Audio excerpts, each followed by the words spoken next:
9 साल हो गए हैं सरकार को और पता नहीं पीसीएस क्या कर रही है। मतलब गैस पाइपलाइन है कि क्या है, कि जो है गटर का पाइपलाइन है, अक्सर रिसने लगता है, लीक हो जाता है अक्सर। कांग्रेस आ रही है और केसीआर जा रहे हैं, ठीक बोला है ना। तेलंगाना में चुनाव प्रचार के आखिरी दिन राजनीतिक दल कोई भी कसर नहीं छोड़ना चाहते हैं। यही वजह है कि उन्होंने अपनी पूरी ताकत लगा दी है। कांग्रेस हो या बीजेपी, सभी राजनीतिक दल पूरी क्षमता से चुनाव प्रचार प्रसार में जुटे हुए हैं। वही कन्हैया कुमार ने प्रेस कॉन्फ्रेंस कर केसीआर सरकार पर जुबानी हमला किया। मतलब एग्जाम एक तो होता नहीं है, एग्जाम अगर जब होने को हो तो पेपर लीक हो जाता है। ना ग्रुप 1 का प्रोसेस कंप्लीट हुआ, ना ग्रुप 2 का, ना ग्रुप 3 का, ना ग्रुप 4 का। और पिछले 9 साल में अगर हम देखें तो 70,000 कांस्टेबल को छोड़ करके बाकी किसी डिपार्टमेंट में जो है कोई रिक्रूटमेंट नहीं हुआ है। और बड़े बड़े दावे किए जाते हैं, जैसे एक दावा ये किया जाता है कि हैदराबाद दुनिया का सबसे बड़ा आईटी सिटी है और आईटी बिजनेस का हब है। तो वही क्वेश्चन है, तब तेलंगाना मूवमेंट के दौरान भी उठाया गया था, नीलू निदलू नियमा कालू। तो कहाँ है तेलुगु लोगों के लिए, तेलंगाना में रहने वाले नौजवानों के लिए, यहाँ के इंजीनियरिंग कॉलेज, पॉलिटेक्निक और आईटीआई से पढ़े हुए स्टूडेंट के लिए उन सॉफ्टवेयर कंपनियों में नौकरियां कहाँ हैं?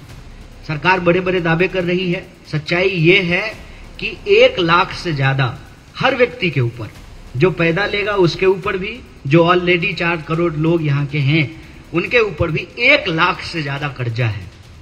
सरकार की कोष की ये स्थिति है कि बड़ी बड़ी योजनाएं जो हैं वो लागू करते हैं, लेकिन अभी भी कॉन्क्रीट चीजें लोगों को नहीं मिली है। जैसे रोजगार नहीं मिला है, 2 BHK का पक्का मकान देने का बात था वो नहीं मिला है, दलितों को जमीन देने की बात थी वो नहीं मिला है।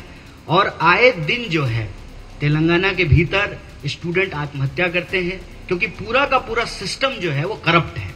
करप्ट इस तरीके से है कि 9 साल में कोई नौकरी नहीं दी गई है और दावा था कि सबको रोजगार देंगे, किसानों को जो है उसका कर्जा माफ करेंगे, दलितों को जमीन देंगे, सबको पक्का मकान देंगे।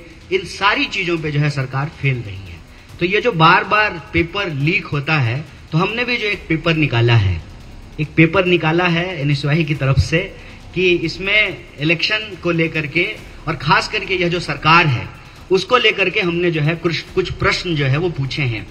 और ये प्रश्न सरकार को लेकर के है और इसका जो है जवाब आपको 30 तारीख को देना है और 3 तारीख को जो है इसका रिजल्ट आएगा। और इसका जो रिजल्ट आएगा उस रिजल्ट में तेलंगाना के लोग जो पास होंगे उनके लिए हमारे पास जो है एक ऑफर भी है। ऑफर ये है कि 30 तारीख को ये सरकार फेल होती है, 3 तारीख को रिजल्ट भारतीय राष्ट्रीय कांग्रेस में पक्ष में आता है, तो ये रिजल्ट सिर्फ कांग्रेस के पक्ष में नहीं होगा, तेलंगाना के जो बेरोजगार नौजवान हैं उनके पक्ष में होगा।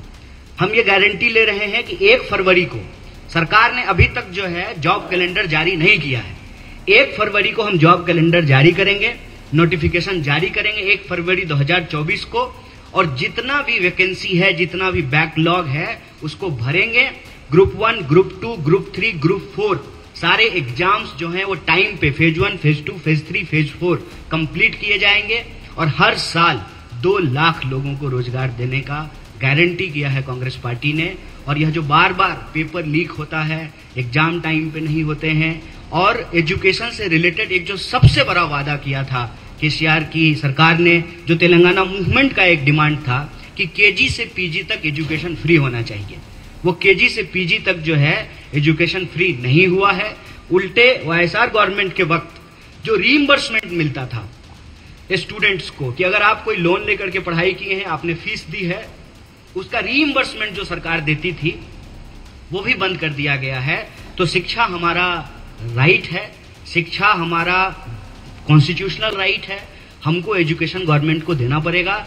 और जब हम एजुकेट होंगे, चाहे हमारी जो भी कैपेसिटी है, हम ये नहीं कह रहे हैं कि हम इंजीनियर हैं, और हम ये कह भी नहीं सकते हैं ना, कौन से हमारे पिताजी चीफ मिनिस्टर हैं, तो चीफ मिनिस्टर के बच्चे कह सकते हैं, चाहे उनके पास कोई एलिजिबिलिटी हो या ना हो, कोई क्राइटेरिया हो ना हो, कोई कंपटीशन का एग्जाम तो देना नहीं होता है, आपको बस स्पेशल गर्व से पैदा होना होता है।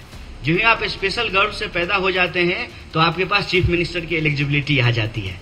तो हम ये नहीं कह रहे हैं कि आपकी तरह जनरल स्टूडेंट की जो एलिजिबिलिटी है, जो उसका क्राइटेरिया है, उसके हिसाब से जो है आपको हमको नौकरी देनी पड़ेगी। ये हमारा राइट है, ये हमारा बेसिक राइट है। और इसी सवाल को लेकर के, एम्प्लॉयमेंट के सवाल को लेकर के जो पेपर लीक हो रहा है, उसके ऊपर एक जो है सख्त कानून बने। जैसे राजस्थान में कांग्रेस पार्टी ने ये कमिटमेंट किया है कि जो लोग, और पिछली बार जो मैं प्रेस कॉन्फ्रेंस करने के लिए यहाँ आया था तो कुछ जर्नलिस्ट ने हमसे ये सवाल पूछा था, और ये पूछा था कि राजस्थान में आपकी सरकार है, वहां पर पेपर लीक हुआ है, तो आप लोग क्या कर रहे हैं। उस प्रेस कॉन्फ्रेंस में हमने कहा था कि हम एनएसयूआई के लोग हैं, एनएसयूआई के लीडर हमारे बीच बैठे हुए हैं, ये लोगों ने पेपर लीक के मुद्दे को तेलंगाना में उठाया है। इसका ये मतलब नहीं है कि हम राजस्थान में नहीं उठा रहे। राजस्थान में सरकार ने ये कमिटमेंट किया है कि पेपर लीक के मामले में जो लोग भी इन्वॉल्व होंगे उनको लाइफ इम्प्रिजमेंट मिलेगा, उम्र कैद की उनको सजा देंगे, इतनी सख्त सजा देंगे ताकि कोई भी भविष्य में इस देश के नौजवानों से, विद्यार्थियों से, उसके भविष्य से खिलवाड़ करने की कोशिश ना करे। क्योंकि यह एक चिंताजनक परिस्थिति है कि 1 घंटे से कम वक्त में, 1 घंटे से भी कम वक्त में, आप डेटा उठा करके देख लीजिए एनसीआरबी का, उससे आपको पता चल जाएगा कि 1 घंटे से कम वक्त में भी हमारे देश में कोई ना कोई नौजवान आत्महत्या करता है। यह सवाल हमारे लिए गंभीर है, यह हमारे देश के भविष्य का सवाल है, ये तेलंगाना के नौजवान और स्टूडेंट के भविष्य का सवाल है। इस सवाल को हम लोग सीरियसली उठा रहे हैं और आप तमाम पत्रकार बंधुओं के माध्यम से, आप तमाम पत्रकार साथियों के माध्यम से हम ये अपील कर रहे हैं कि तेलंगाना में ये एक मूड दिख रहा है। ये सिर्फ हम नहीं बोल रहे हैं, आप कहीं भी जाकर के बात कर लीजिए। तेलंगाना में इस बार जो है रोजी रोटी के सवाल पर लगता है कि रोटी पलटेगी, रोटी पलटेगी, रोजी रोटी के सवाल पर सरकार पलटेगी, ऐसा एक माहौल बन रहा है। और इसी चीज को देखते हुए कि स्टूडेंट और यूथ, उनको कांग्रेस पार्टी में एक भरोसा दिख रहा है, उनको एक कमिटमेंट दिख रहा है, उनको एक लीडरशिप दिख रहा है, उनको ये दिख रहा है कि साल भर जो संगठन उनके हक के लिए लड़ता है। आप जानते हैं कि पिछली बार भी जो सुसाइड की घटना हुई, जिसको हम इंस्टीट्यूशनल मर्डर कहते हैं, उस सवाल पर भी हमारे स्टूडेंट लीडर सड़कों पे थे, उनको नजरबंद किया गया, उनके खिलाफ झूठे मुकदमे किए गए, स्टूडेंट लीडर्स को जेल में डाला गया। तो हम यही तेलंगाना के लोगों से अपील करना चाहते हैं कि तेलंगाना राज्य बना ही स्टूडेंट और यूथ के मूवमेंट से। पूरा का पूरा जो तेलंगाना मूवमेंट था, उसका सेंटर था उस्मानिया यूनिवर्सिटी। और आज उस्मानिया यूनिवर्सिटी की क्या हालत है। जॉब प्लेसमेंट की कोई गारंटी नहीं है, स्कॉलरशिप का कोई गारंटी नहीं है, नौकरी की कोई गारंटी नहीं है। जो एजुकेशन लगातार महंगा होता जा रहा है, लगातार एजुकेशन महंगा होता जा रहा है, उसमें जो है फी माफी की कोई बात नहीं है, रीइंबर्समेंट नहीं है।